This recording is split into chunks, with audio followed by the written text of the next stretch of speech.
no more than the inflexible working of a very tired mind in a sensitized, frightened person. A person with a compulsion to wash his hands could wash his hands for hours without much fatigue, if he did so willingly. It is the despair, the exasperation, the tension, the fear that accompany the obsession, whatever the obsession may be, that tire to a point where reasoning becomes difficult and thought becomes compulsion. The best way to cope with obsession is to take the fear and tension out of it, so that only thought remains, and no one need be bluffed by a thought. To take the fear and tension out of obsession, the nervously ill person must be prepared to accept his obsession and live with it for the time being. He must understand that he cannot be rid of it overnight. Remove fear with understanding and acceptance, then tension gradually lifts, and the mind can refresh itself. To a refreshed mind, freed from fear, obsession loses its driving power, and the sufferer is left with only a memory of past suffering. This takes time and a lot of acceptance, and it takes much failure, much despair. But with continued acceptance, despite defeat, despite despair, ultimate success is assured. To cure obsession, then, one should accept it, not fight it. But while accepting it, try to be unafraid of it. Try to see it for what it is, no more than the working of a very tired mind in a tense body that has been sensitized by fear, especially fear of the obsession. Now, the feelings I have been describing are very expensive in terms of nervous energy. Our body can be likened to a car battery. If we keep thrashing the self-starter, the battery eventually goes flat. And this is what happens to the emotional reserves of a nervously ill person. If he keeps thrashing himself with panic and despair, his emotional battery becomes exhausted, and he feels apathetic, depressed. So there they are, some of the most bewildering experiences that nervous illness can bring.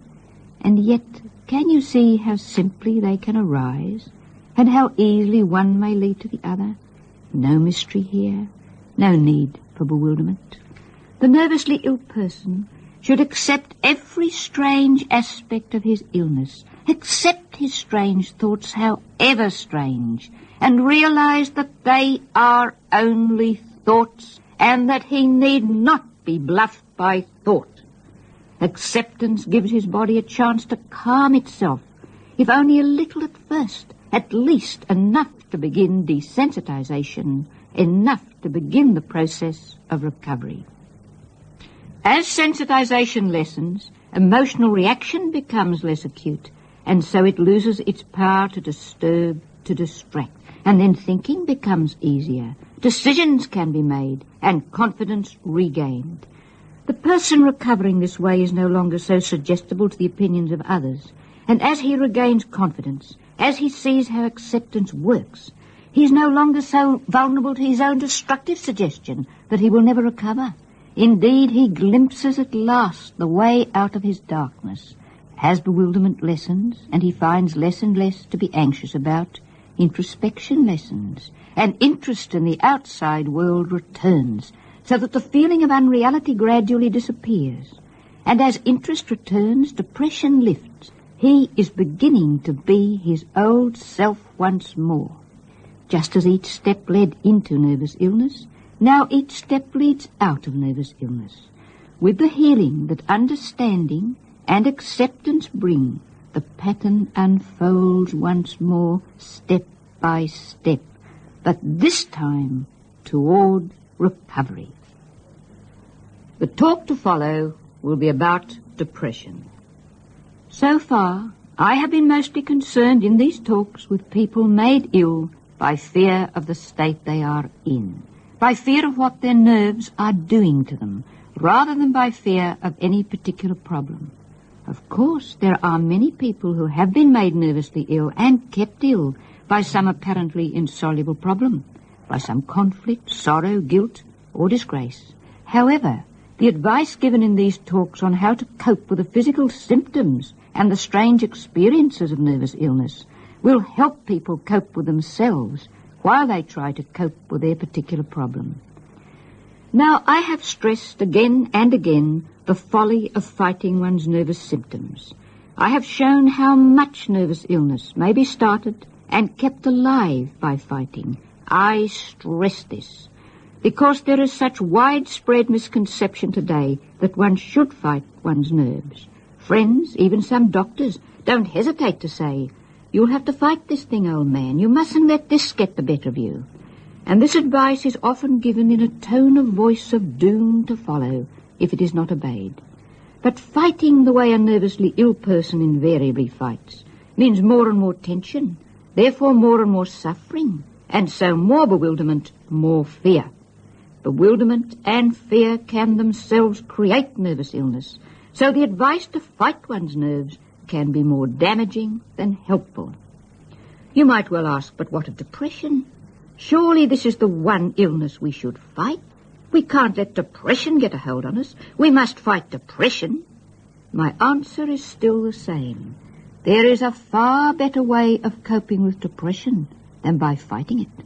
I don't mean that you should sit and gaze apathetically at the ceiling.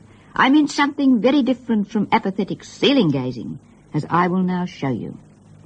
People with a habit of recurring depression respond so quickly and so acutely to even a mildly depressing atmosphere that they have but to see lowering clouds at dusk or hear rooks in the belfry to literally feel their spirits sink. Usually their attention is soon distracted and they quickly recover. However, they need have only a few such experiences in close succession to be convinced that a bout of depression is on its way. Then they immediately become apprehensive, afraid. Who wouldn't? There's nothing quite as depressing as depression.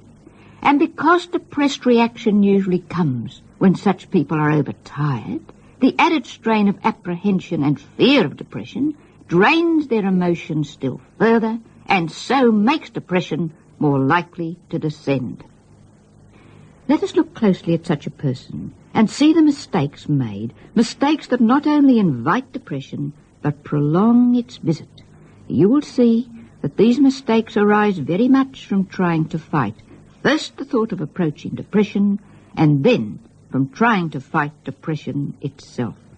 Let us look at a housewife who suffers from depression. I also choose a woman who is subject to frequent bouts of rather severe depression, so that the lurking shadow of depression may never be far away. Of course, what I say applies to men as well as women. Many men become depressed, especially men whose work demands much emotional energy.